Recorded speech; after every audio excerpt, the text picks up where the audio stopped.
सभी प्रशिक्षणार्थियों का एम्प्लॉयबिलिटी स्किल के इस नए वीडियो में स्वागत है दोस्तों। पिछले बार हम लोगों ने आपका जो ये है कम्युनिकेशन स्किल्स ये मॉड्यूल ख़त्म किया था। आज हम चालू करेंगे आपका एसेंशियल डिजिटल स्किल्स, जिसमें बेसिकली आप जो हैं वो कंप्यूटर के बारे में पढ़ेंगे। इसमें टोटल 100 क्वेश्चन हैं। तो आइए चलिए इसको शुरू करते हैं। प्रयास करेंगे 2 पार्ट में ख़त्म करते हैं, 50-50 क्वेश्चन करके। तो पहले लेसन का नाम है इंट्रोडक्शन टू डिजिटल स्किल्स। ठीक है, चलिए पहला क्वेश्चन है, if one can use a computer and the internet comfortably it is called. अगर कोई व्यक्ति कंप्यूटर और इंटरनेट को कंफर्टेबली यानी कि आराम से यूज़ कर सकता है तो इसको हम बोलते हैं डिजिटल लिटरेसी। ठीक है, question number 2, in which of the following task do we need digital literacy. कौन से काम के लिए हमको डिजिटल लिटरेसी चाहिए? ऑनलाइन इन्फॉर्मेशन बनाने के लिए आपको डिजिटल लिटरेसी चाहिए, रिज्यूम बनाने के लिए डिजिटल लिटरेसी चाहिए, कम्युनिकेशन करने के लिए ईमेल के द्वारा इसके लिए भी चाहिए। तो इसका सही आंसर हो जाएगा ऑल ऑफ दिस। ठीक है, question number 3, which of the following is done without the help of internet. Internet के मदद के बिना निम्नलिखित में से, विच ऑफ द फॉलोइंग मतलब कि निम्नलिखित में से कौन सा चीज़ इंटरनेट के मदद के बिना संभव है? ऑनलाइन जॉब सर्च करने के लिए आपको इंटरनेट चाहिए, वीडियो देखने के लिए इंटरनेट चाहिए, डिजिटल रिज्यूम बनाने के लिए इंटरनेट चाहिए, खाना आप बिना इंटरनेट के पका सकते हैं। आजकल यूट्यूब के बिना कई लोग खाना भी नहीं बना पाते हैं, तो उसके लिए भी आजकल इंटरनेट चाहिए। खैर, Krishna is a teacher, he wants to conduct classes online. Krishna एक शिक्षक है जो ऑनलाइन क्लासेस कंडक्ट करना चाहता है। Which of this devices can he use. निम्नलिखित में से कौन सा डिवाइस वो यूज़ कर सकता है? तो ऑनलाइन क्लासेस वो कंप्यूटर से भी ले सकता है, लैपटॉप से भी ले सकता है, टैबलेट से भी ले सकता है। तो ये हो जाएगा इसका आंसर ऑल ऑफ दिस। ठीक है, question number 5, Salim needs to talk about digital skills that are required at work. Salim को वे डिजिटल स्किल्स जो काम के लिए आवश्यक है इसके बारे में बात करना है। Which of this works needs digital skills. निम्नलिखित में से कौन सा कार्य जो है वो डिजिटल स्किल लगेगा? ठीक है, जैसे कि ईमेल के माध्यम से कम्युनिकेट करना, इसके लिए आपको डिजिटल स्किल चाहिए। Creating and editing document and worksheet, इसके लिए भी आपको डिजिटल स्किल चाहिए कि आपको वर्कशीट बनाना है या डॉक्यूमेंट बनाना है। जनरली क्या है, जो माइक्रोसॉफ्ट एक्सेल रहता है ना, इसमें जो डॉक्यूमेंट बनता है उसको वर्कशीट बोलते हैं, है ना। क्रिएटिंग एंड एडिटिंग वर्कशीट, तो ऑल ऑफ दिस हो जाएगा इसका आंसर। ठीक है, चलिए question number 6, which of the following is not a part of desktop computer. Desktop computer में से निम्नलिखित में से कौन सा भाग नहीं है? तो डेस्कटॉप कंप्यूटर आप लोगों ने देखा है कैसा होता है। ये कंप्यूटर का स्क्रीन होता है, यहाँ पे ऐसे कीबोर्ड रहते हैं जिसमें बहुत सारे बटन बने रहते हैं। यहाँ पे सबसे इम्पॉर्टेंट चीज़ होता है जिसको बोलते हैं CPU, सेंट्रल प्रोसेसिंग यूनिट, है ना। ये आपका टीवी है, मॉनिटर, जिसमें आपको दिखाई देता है।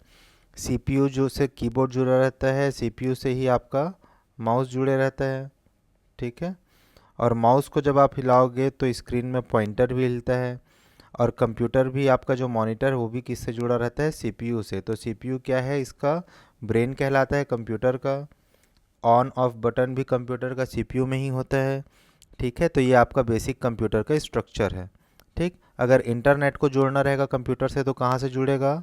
CPU में जुड़ेगा। ठीक है, जो भी चीज़ जुड़ेगा वो CPU में जुड़ेगा। ठीक है, प्रिंटर जुड़ेगा तो कहाँ जुड़ेगा? प्रिंटर भी आपका CPU में जुड़ेगा। ठीक है, चलिए, विच of the following is not a part of desktop computer.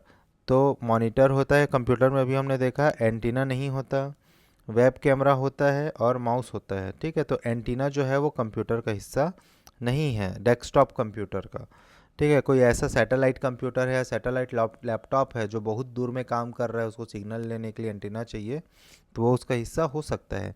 What does CPU stands for. CPU का फुल फॉर्म होता है सेंट्रल प्रोसेसिंग यूनिट। ठीक है, CPU का फुल फॉर्म है सेंट्रल प्रोसेसिंग यूनिट।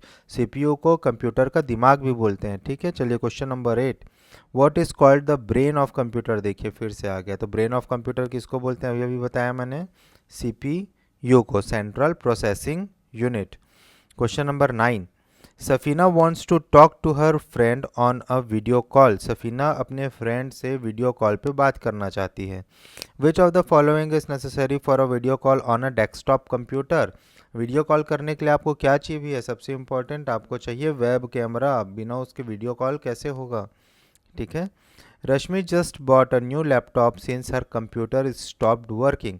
रश्मि ने अभी एक नया लैपटॉप लिया क्योंकि उसका कंप्यूटर काम करना बंद कर दिया था।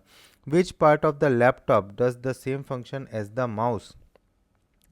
तो लैपटॉप में माउस की तरह क्या होता है भाई? तो देखो, जैसे लैपटॉप होता है आपका, है ना, ये लैपटॉप है, इसी में आपका कीबोर्ड जुड़ा रहता है यहाँ पे, है ना, ऐसे ऐसे ऐसे पूरे कीबोर्ड बने रहते हैं। यहाँ पे एक चौकोन सा एक हिस्सा होता है जिसमें आप उंगली लगाओगे, है ना, तो वहाँ पे आप कर्सर को हिला सकते हो उसमें से उंगली को ऐसे रन करके। ठीक है। तो इस जो पर्टिकुलर हिस्सा है इसको हम लोग बोलते हैं ट्रैक पैड। ठीक है। तो वो वही पूछना चाह रहे हैं कि माउस के जगह हम लोग क्या यूज़ करते हैं लैपटॉप में? ट्रैक पैड यूज़ करते हैं। ठीक है। चलिए, अगला लेसन है एक्सप्लोरिंग अ कंप्यूटर। कंप्यूटर के बारे में और जानकारी देखते हैं। Question number 11, while using a desktop computer where is the power button. Power button कहाँ रहता है? थोड़ी देर पहले बात किया था हमने, वो होगा आपका सीपीयू में। ठीक है। चलिए, question number 12, blank is the most commonly used word for switching of a computer. Computer को बंद करते हैं तो हम उसको क्या बोलते हैं? Shut down. ओके। चलिए, 13, विच of the following devices can be connected using Bluetooth. Bluetooth से क्या क्या कनेक्ट हो जाता है भाई? आजकल तो ब्लूटूथ वाला माउस भी आता है, ईयरफोन भी आता है, स्पीकर भी आता है, तो ये सब के सब ब्लूटूथ से कनेक्ट हो सकते हैं। Question number 14, Sonu wants to connect a device wirelessly to a computer. Wirelessly एक डिवाइस को सोनू जो है वो कंप्यूटर से कनेक्ट करना चाहता है। कौन सा टेक्नोलॉजी यूज़ करेगा? ब्लूटूथ जो है वो वायरलेस यूज़ होता है। वायरलेस मतलब जिसमें किसी भी प्रकार के वायर का यूज़ ना हो। ठीक है। तो ब्लूटूथ एक ऐसी टेक्नोलॉजी है जो कि वायरलेस है। वाईफाई भी वायरलेस है ना। Rajesh does not know how to connect to earphone using Bluetooth. Rajesh को ब्लूटूथ के माध्यम से ईयरफोन कनेक्ट करना नहीं आता, तो वो क्या करेगा? जैसा कि हम सब करते हैं, हम क्या करेंगे? गूगल करेंगे कि भाई कैसे हम ब्लूटूथ से जोड़ें। ठीक है। सही ऑप्शन है। देखो एक ऑप्शन क्या दिया? Throw away the earphone. ऐसा नहीं करना भैया राजेश, है ना। आप पहले गूगल में सर्च कर लो, कोई भी प्रॉब्लम है तो किसी से पूछने की ज़रूरत नहीं है, गूगल से ढूंढिए आप, है ना। Exploring Windows operating system. अब बात करते हैं ऑपरेटिंग सिस्टम की। अच्छा भाई, ऑपरेटिंग सिस्टम में जाने से पहले आपको थोड़ा सा एक ये बता दें। ठीक है। जो आपका जो हमने कंप्यूटर का फ़ोटो बनाया था थोड़ी देर पहले, उसको हम लोग बोलते हैं हार्डवेयर। ये जो है आपका, ये है पूरा क्या है? हार्डवेयर। ठीक है। हार्डवेयर क्या होता है बेटा? हार्डवेयर वो होता है जिसको आप छू सकते हैं, जो आपको दिखता है। ठीक है। सॉफ्टवेयर वो होता है जिसको आप नहीं छू सकते, जो आपको नहीं दिखता। ठीक है। तो इसको जनरली बोलते हैं आपका सॉफ्टवेयर। ठीक है। कंप्यूटर में दो सॉफ्टवेयर मेन होते हैं आपके। ठीक है। एक होता है ऑपरेटिंग सिस्टम जिसको ओएस बोलते हैं, और एक होते हैं अलग अलग आपके प्रोग्राम या फिर एप्लीकेशन। ठीक है। जैसे आपके कंप्यूटर में विंडोज 7 डला हुआ है या एक्सपी डला हुआ है। ठीक है। ये ऑपरेटिंग सिस्टम है। एप्लीकेशन क्या होता है? जैसे कि आपका पावर पॉइंट हो गया।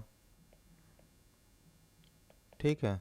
माइक्रोसॉफ्ट वर्ड हो गया, एक्सेल हो गया, पावर पॉइंट बता दिया है ना। ऐसे जो बहुत सारे नोट हो गए, वीडियो प्लेयर हो गया, वीएलसी मीडिया प्लेयर हो गया, फ़ोटो देखने के लिए आप जो भी ऐप यूज़ करते हो, ये सब आपके ऐप जो बोलते हैं ना, वो सब आपके एप्लीकेशन हैं। ऑपरेटिंग सिस्टम जो है वो कंप्यूटर को चलाता है, उसके बिना कंप्यूटर आपका चालू नहीं होगा। ठीक है। दो टाइप के ऑपरेटिंग सिस्टम मेन है आपके। एक होता है विंडोज़ का ऑपरेटिंग सिस्टम, बिल गेट्स का नाम सुने हो, माइक्रोसॉफ्ट, है ना, ये विंडोज़ वाले हैं। एक होते हैं जो लिनक्स वगैरह ओपन सोर्स के ऊपर आधारित होते हैं। इसमें क्या होता है आपका? लिनक्स, उबंटू, UBUNTU, उबंटू, है ना, लिनक्स हो गया, उबंटू हो गया, ऐसे और बहुत सारे ओपन सोर्स सिस्टम है। ये आपके विंडोज 7 एक्सपी ये सब पेड होते हैं, है ना। लाइसेंसी लोगे तो पेड करना पड़ेगा, आपको पैसा देना पड़ेगा, फ्री में नहीं होता। ये बहुत सारे क्या है, ओपन सोर्स हैं। ओपन सोर्स उसको बोलते हैं जिसके लिए पैसा नहीं लगता, ठीक है। तो चलिए, दो चीज़ आप समझ गए, सॉफ्टवेयर दो टाइप का है, ऑपरेटिंग सिस्टम और एप्लीकेशन। मोटा मोटा आपको बात बता दिए। अब आइए चलिए बाकी क्वेश्चन के माध्यम से सीखते हैं, ठीक है। 16, blank is the software that is put in a computer so that one can use it. कौन से सॉफ्टवेयर को कंप्यूटर में डालते हैं जिससे उसको हम यूज़ कर सकते हैं कंप्यूटर को? तो सही जवाब है ऑपरेटिंग सिस्टम। बिना ऑपरेटिंग सिस्टम के आपके कंप्यूटर चालू नहीं होगा। विच of the following is the most common operating system? सबसे कॉमन ऑपरेटिंग सिस्टम है आपका विंडोज़, ठीक है। जब आप कंप्यूटर ऑन करते हो तो आपको ऐसा एक लोगो दिखता है, ठीक है, ऐसे चार टुकड़े में बटा रहता है ना, ये एक प्रकार की खिड़की जैसा लोगो है, इसी का नाम है विंडोज़, ठीक। चलिए अगला, full form of OS. OS का फुल फॉर्म क्या होता है? ऑपरेटिंग सिस्टम, ठीक है। Riya does not know which version of Windows is installed on her laptop. Riya के लैपटॉप में कौन सा विंडोज़ इंस्टॉल्ड है, तो उसको कैसे पता चलेगा भाई? तो आप देख लीजिए आपके ओपनिंग स्क्रीन में जब लैपटॉप चालू होगा तो वहाँ पे विंडोज़ का कौन सा ऑपरेटिंग सिस्टम है वहाँ पे लिख के आता है, ठीक है। Nayan wants to search for a file quickly, which feature can he use. Nayan को कोई फाइल ढूंढना है तो वो क्या करेगा? सर्च का ऑप्शन यूज़ करेगा। तो विंडोज़ में ऊपर में, जैसे ऊपर यहाँ पे कहीं पे ऐसे ऊपर में लिखा रहता है, क्या लिखा रहता है? Type here to search. वहाँ पे आप किसी भी चीज़ को सर्च कर सकते हो। एक ऐसे लेंस जैसे भी आपका मैग्नीफाइंग लेंस जैसे भी फ़ोटो बना रहता है। सर्च करने के लिए शॉर्टकट की होता है कंट्रोल प्लस एफ। एफ मतलब फाइंड, ठीक है। चलिए next, creating and saving files. Files बनाना और उन्हें सेव करना। On a computer a file can be created using which of the following applications. कौन से एप्लीकेशन से आप फाइल बना सकते हैं ये बोल रहे हैं। माइक्रोसॉफ्ट वर्ड से फाइल बनता है, एक्सेल से भी बन जाता है, पावर पॉइंट से भी बन जाता है, तो हम इसमें ऑल ऑफ दिस आ जाएगा, ठीक है। माइक्रोसॉफ्ट वर्ड जो है बेसिकली आप लेटर वगैरह ड्राफ्ट करना, कंटेंट राइटिंग के लिए यूज़ करते हैं। एक्सेल आप जो है टेबल बनाना, चार्ट बनाना, बहुत सारे डाटा को यूज़ करके उसका एनालिसिस करना, इन सब के लिए एक्सेल को यूज़ करते हैं। आपको कोई प्रेजेंटेशन देना है ना, आपको कुछ चीज़ों को फोटो, ऑडियो, वीडियो और टेक्स्ट के माध्यम से आपको दिखाना है अगले को, तो वहाँ पे हम यूज़ करते हैं पावर पॉइंट, ठीक है। चलिए आगे बढ़ते हैं। What is the shortcut key to save a file. File save करने का शॉर्टकट है कंट्रोल एस, और कंट्रोल एक्स यूज़ होता है कट के लिए, कंट्रोल वी यूज़ होता है पेस्ट के लिए, कंट्रोल पी यूज़ होता है प्रिंट के लिए, ठीक है। चलिए, किसी भी टेक्स्ट को कट करना फिर कट करके पेस्ट करना मतलब वहाँ पे उसको रख देना है ना। चलिए, what is the shortcut key to copy a file. File को कॉपी करने के लिए यूज़ होता है कंट्रोल सी, कंट्रोल एक्स आप जानते हैं, एस जानते हैं, कंट्रोल पी भी आप जानते हैं, ठीक है। चलिए, Neemal wants to transfer file from one location to another on her laptop, which of the following action can she take to do so. भाई क्या करके फाइल यहाँ से वहाँ कर देंगे, तो वो क्या कर देगी? कट और पेस्ट, जिससे उसका फाइल जो है यहाँ से वहाँ चला जाएगा। Kripa wants to safeguard the information on her system. Kripa अपने सिस्टम में किसी चीज़ को सेव करना चाहती है। सेफ गार्ड मतलब कि उसमें पासवर्ड वगैरह लगाना चाहती है। Which of the following is the correct way to store information safely on computer. Computer में जानकारी को सेव करने के लिए क्या है? आप कंप्यूटर में एक स्ट्रॉन्ग पासवर्ड डालिए, है ना। Always close lock your computer when not using. जब भी आप अपना कंप्यूटर यूज़ नहीं कर रहे हैं, कंप्यूटर को लॉक कर दीजिए। लॉक करने का शॉर्टकट की क्या है? Control plus L. जब कंट्रोल प्लस एल दबाएंगे आपका कंप्यूटर लॉक हो जाएगा। Save your files with a clear name. आपको फाइल्स को क्लियर नेम के साथ सेव करना चाहिए, ठीक है। और तो इसका सही आंसर है ऑल ऑफ दिस, ठीक। Basics of M S Word. चलिए ये 5 क्वेश्चन और करते हैं, बाकी फिर अगले वीडियो में करेंगे, है ना। 26, which of this is a shortcut for making the text bold. Text को बोल्ड करने के लिए हम यूज़ करते हैं कंट्रोल बी कंट्रोल एस से क्या करते हैं, सेव, अभी अभी बात किए थे। कंट्रोल यू से हम लोग करते हैं अंडरलाइन, किसी के नीचे लाइन खींचना है तो कंट्रोल यू। कंट्रोल आई से हम लोग बनाते हैं इटैलिक, ठीक है। इटैलिक मतलब कि जैसे कि ये सीधा ए है और ये इटैलिक ए है, जो थोड़ा सा ऐसे मुड़ा हुआ रहता है, झुका हुआ, इसको इटैलिक बोलते हैं, ठीक है। Question number 27, blank is a band that will be at the top of the M S Word screen. M S Word के स्क्रीन में सबसे ऊपर क्या रहेगा आपका, आपका ऊपर रहेगा मेन्यू बार। ऊपर जो रहता है वो मेन्यू बार, देखो जैसे कि ये स्क्रीन है आपका, है ना, तो ऊपर में क्या है, मेन्यू बार, नीचे आपका क्या है, टास्क बार, ठीक है। यहाँ जो चीज़ स्टार्ट करने के लिए रहता है, जैसे कंप्यूटर के नीचे में यहाँ पे रहता है स्टार्ट बार, कोई भी एप्लीकेशन खोलोगे तो ऊपर में रहता है यहाँ स्टार्ट बार, ठीक है, वैसे ही होता है स्पेस बार, ठीक है। तो आप बेसिकली मेन्यू बार और टास्क बार को अच्छे से ध्यान में रखिए। Question 28, the blank tab helps to change the type of page. Page को आपको चेंज करना है पोर्ट्रेट या फिर लैंडस्केप में, है ना। पोर्ट्रेट क्या होता है, ऐसा जो खड़ा पेज है ये पोर्ट्रेट है, और ऐसे जो लेटा हुआ पेज है वो आपका क्या है, लैंडस्केप है। तो लेआउट से आप पोर्ट्रेट या लैंडस्केप चेंज कर सकते हैं। 29, Joseph wants to make the letter in the word slant to one side. एक तरफ झुकाना चाहता है, स्लांट मतलब झुकाना चाहता है, विच ऑप्शन, तो अभी अभी आपको मैंने बताया उसके लिए हमको क्या करना पड़ता है, इटैलिक, ठीक है। Amira wants to underline the title of her document, which shortcut key should she use. उसे अपने अपने डॉक्यूमेंट के टाइटल को अंडरलाइन करना है, तो उसको कौन सा शॉर्टकट यूज़ करना है। अंडरलाइन करने के लिए अभी अभी आपको बताया था मैं, कंट्रोल यू यूज़ करते हैं। वापस यहाँ पे देख लीजिए, ये सेव करने के लिए होता है control S, control B bold करने के लिए होता है, और कंट्रोल आई इटैलिक करने के लिए होता है ना, स्लांट करने के लिए या झुकाने के लिए, ठीक है। चलिए, चलो 20 क्वेश्चन और कर लेते हैं यार फटाफट। चलिए, creating document on M S Word. M S Word में डॉक्यूमेंट बनाना है, ठीक है। In M S Word you can change the text in document to look different, this process is called.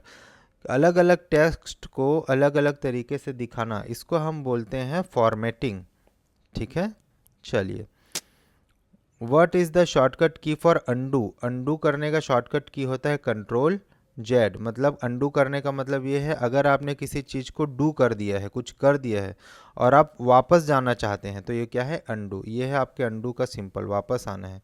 वैसे ही होता है एक रीडू, जिस चीज़ को आप मिटा चुके हैं उसको वापस लाना है तो आप करेंगे रीटू, है ना। इसके लिए क्या होता है, कंट्रोल प्लस वाई। रीडू का शॉर्टकट है आपका कंट्रोल वाई, ठीक है। चलिए, बाकी तो आप जानते ही हैं पहले से। 33, व्हाट इज़ द शॉर्टकट की फॉर प्रिंट। प्रिंट के लिए आपको है कंट्रोल पी, है ना, अभी बात किए थे हम लोग। Krish made a typing mistake and wants to go back to the previous sentence. पीछे सेंटेंस में जाना है उसको वापस से, उसने टाइपिंग मिस्टेक कर दी भाई, है ना, तो वो क्या करेगा, वापस जाने के लिए क्या करेगा, अंडू, ठीक है, control Z. 35, Paul is saving the Word document for a project. Which layout format should he use for the official document? भाई कौन से लेआउट को यूज़ करना चाहिए ऑफिशियल डॉक्यूमेंट के लिए। ऑफिशियल डॉक्यूमेंट हमेशा ऐसा खड़ा रहता है आपका, तो आपका लेआउट रहेगा पोर्ट्रेट, ठीक है। Basics of M S Excel. M S Excel के बारे में चलिए आइए। एम एस एक्सेल में अपन क्या बनाते हैं, हमने चर्चा किया था, टेबल्स बनाते हैं, डाटाज को लेते हैं, उसमें डाटा का उसमें एनालिसिस करते हैं, चार्ट्स बनाते हैं, ग्राफ बनाते हैं, ठीक है, एम एस एक्सेल में। Question number 36, blank is a tool to organize a large amount of data. कौन सा टूल लार्ज अमाउंट डाटा को आपका ऑर्गेनाइज करेगा, M S Excel. Which of the following can be done using Excel. Excel में हम क्या क्या कर सकते हैं, डॉक्यूमेंट को सेव कर सकते हैं, सही बात है। Make complicated calculation with numbers, ये भी कर सकते हैं। डॉक्यूमेंट को प्रिंट भी कर सकते हैं, तो इसका आंसर हो जाएगा all of this. 38, each new page in Excel worksheet is called. हर एक नए पेज को हम लोग बोलते हैं शीट, ठीक है, SHEET sheet. Harsha has selected a single line of cell from top to bottom. Top to bottom उसने एक लाइन सेलेक्ट कर लिया है ना। तो एम एस एक्सेल में जो ऐसे टॉप टू बॉटम आता है उसको हम लोग बोलते हैं कॉलम और जो ऐसे आड़ा रहता है इसको हम लोग बोलते हैं रो। ठीक है, अगर ये कॉलम जो है इसका है बी, है ना, और ये रो जो है ये है 5वें नंबर का रो, 1 2 3 4 5, है ना, तो ये जो पर्टिकुलर आपका सेल आएगा इसको क्या बोलते हैं, सेल, इसका नाम हो जाएगा B5। ठीक, इतना बेसिक इन्फॉर्मेशन जरूरी भी है एक्सेल के बारे में। ठीक है, और इसमें हम लोग चूंकि डाटा का एनालिसिस करते हैं तो अलग अलग फार्मूला भी लगा सकते हैं। ठीक, चलो आगे बढ़ते हैं। क्वेश्चन हमारा क्या था, हर्षा ने एक सिंगल लाइन को सेलेक्ट किया है टॉप टू बॉटम, तो टॉप टू बॉटम क्या कहलाएगा, कॉलम। ओके, चलिए 40, Mohit wants to move from one cell to another, Mohit को एक सेल से दूसरे सेल में जाना है। ठीक है, तो क्या यूज़ करेगा भैया, वो यूज़ कर लेगा एरो की, एरो की दबा के दूसरे सेल में चले जाएगा। ठीक है, चलिए अगला question, what happen when we use this function sum. यहाँ पे देखिए बेटा एक्सेल में क्या होता है, इक्वल टू जहाँ पे आया है ना, जहाँ पे इक्वल टू आया मतलब आपका लग रहा है फॉर्मूला, फॉर्मूला लगाने के लिए हम लोग करते हैं इक्वल टू, इक्वल टू के बाद जो भी हम शब्द लिखेंगे, ठीक है, जैसे कि सम, सम यानी क्या होता है आपका जोड़ना। ठीक, उसके बाद कहाँ से कहाँ तक जोड़ना है, तो कोष्टक शुरू होगा B4 से लेके G4 तक, B4 से G4 मतलब कि क्या है आपका A B C, ऐसे कॉलम रहेंगे खड़े खड़े, कहाँ तक, G तक, और 1 2 3 4 ऐसा रहेगा। ठीक है, तो चौथा नंबर में B4 से लेके G4 तक जितना भी डाटा है इसको जोड़ो बोल रहा है, समझ गए, बेसिक आइडिया हुआ थोड़ा सा। ठीक है, तो वो बोल रहा है कि B4 से G4 तक के सभी डाटा को आप जोड़ दो।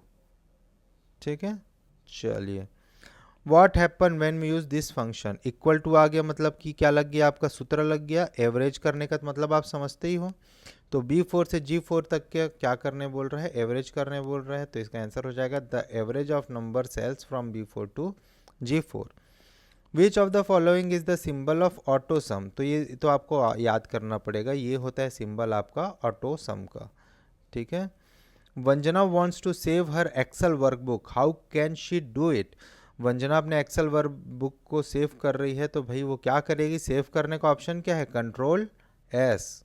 ठीक, 45, Trisha entered a number in E column and row 5, what is the name of the cell, E5, तो सेल का नाम क्या हो जाएगा, E5। ठीक है, अभी अभी हम लोगों ने देखा इंटरनेट के बारे में जानकारी है। चलिए भाई, which of the following are the ways to connect your device to the internet, internet से हम कैसे जोड़ सकते हैं अपने डिवाइस को, एक वाईफाई से या फिर मोबाइल डाटा से, मोबाइल डाटा आप लोग कर रहे हैं ना जियो का रिचार्ज, उसी से तो देख रहे हैं भाई video. Which of the following task, या जो एयरटेल यूज़ कर रहे हैं एयरटेल या BSNL, है ना, विच of the following task can be done using the internet, internet से हम क्या क्या कर सकते हैं, जॉब ढूंढ सकते हैं, रिज्यूम बना सकते हैं, नई चीज़ें सीख सकते हैं, ऑल ऑफ दिस।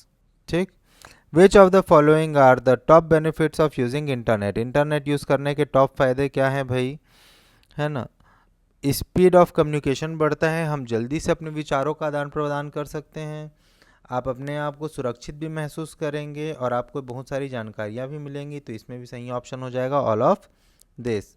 ठीक, question number 49, Jerry wants to use a mobile device connection, Jerry wants to use a mobile data connection to access the internet on other devices, mobile data से दूसरे डिवाइस में उसको connect करना है, तो किस में कर सकेगा, टैबलेट में भी कर सकता है, डेस्कटॉप में भी कर सकता है, लेकिन उसके लिए उसको वायर लगेगा, है ना, या फिर उसमें ब्लूटूथ होना चाहिए डेस्कटॉप में आपका। ठीक है, ब्लूटूथ रहेगा तो आप ब्लूटूथ हॉटस्पॉट से आप चालू कर सकते हो, है ना, टैबलेट में तो डायरेक्ट चालू कर सकते हो क्योंकि टैबलेट में वाईफाई होता है, टीवी में भी इंटरनेट मोबाइल से दे सकते हैं क्या, मेरे को नहीं पता यार, आप लोग बताओ, है ना, रेडियो में तो बिल्कुल नहीं दे सकते, तो बिना किसी ताम झाम के आप मोबाइल डाटा यूज़ कर पाओगे टैबलेट में। ठीक, चलिए भाई, इस वीडियो का लास्ट क्वेश्चन, 50 क्वेश्चन और हैं इसके बाद, है ना, Ram wants to use the wifi connection, what should he do, Ram को वाईफाई कनेक्शन यूज़ करना है, तो वो क्या करेगा, connect to a wifi that is familiar, मतलब जिसको आप जानते हैं, फेमिलियर मतलब जानना, अनसिक्योर्ड वाईफाई कनेक्शन में अगर आप कनेक्ट होंगे तो आपके पर्सनल जानकारी लीक हो सकती है, जैसे बैंक का अकाउंट नंबर, पासवर्ड, डाटा, आपके फेसबुक का, इंस्टाग्राम का पासवर्ड, डाटा, अकाउंट हैक हो जाता है ना कभी कभी। तो एक कारण ये भी है कि आप अनफेमिलियर वाईफाई में अगर आप जुड़ जाएं तो भी आपके पर्सनल डाटा लीक हो सकते हैं। ठीक है, चलिए भाई, आज के वीडियो में इतना ही। बाकी क्वेश्चंस अगले वीडियो में करेंगे। ठीक है, थैंक यू।